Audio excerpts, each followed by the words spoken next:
In this series of figures, we're going to look at the size principle of motor unit recruitment. What that means is that motor units are actually recruited or brought into action during a muscle contraction in order based upon their size. And so what we see over here in A is an anatomical representation of our motor units within a muscle. And they fall into three main categories: our slow oxidative motor units, our fast oxidative glycolytic motor units, and our fast glycolytic motor units. And of course, the slow would be our type 1, and then the fast are our type 2 fibers.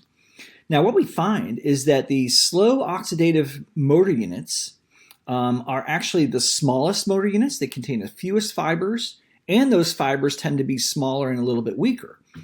They also have motor neurons that have a relatively low threshold, and so these guys will be activated first in a muscle contraction.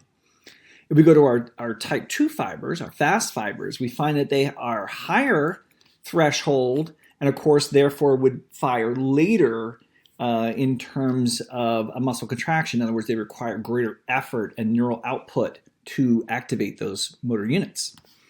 If you come over here to B, we are going to graph tension in the muscle relative to the recruitment of those motor units. And of course, those are recruited based upon the amount of neural output to them, or effort. And so we can see as we move from left to right, as our effort increases, our tension rises. Now, we're going to recruit those slow oxidative motor units first because they have the lowest threshold. They also generate relatively little tension because they are smaller and weaker fibers and smaller motor units containing fewer muscle fibers themselves. As effort increases, we're going to bring in our type 2 fibers. Those, of course, would generate more tension. The fast glycolytic type generating the most tension. We also note that the steepness of our tension rise, how fast we develop tension, goes up as we add in the type 2 fibers. And that's because type 2 fibers generate more power. They release calcium more dramatically. They have faster myosin ATPase, so their cross bridges cycle more quickly. And so they can actually generate contraction strength, tension, more rapidly. If we come down to C, we're going to look at a specific type of contraction, a low effort, low tension contraction. And what we find is that only the slow oxidative motor units are activated. They generate relatively little tension, relatively slowly.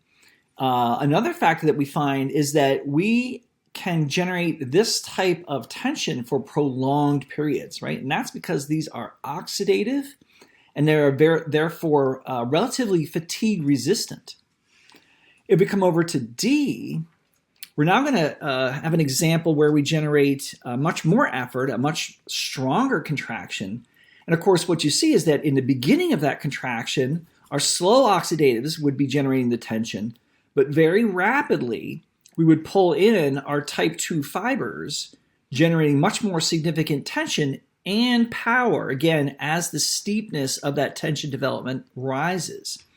And so again, a contraction that is much stronger involves all three fiber types, all three motor unit types. One thing to point out is that there aren't three motor units in a muscle. There's many, and there's many of each type. And they don't all have the exact same threshold. So we can think of each group as containing motor units that could be twitching, some could be wave summating, and some could even be tetanizing, depending upon their specific thresholds and how rapidly they're stimulated.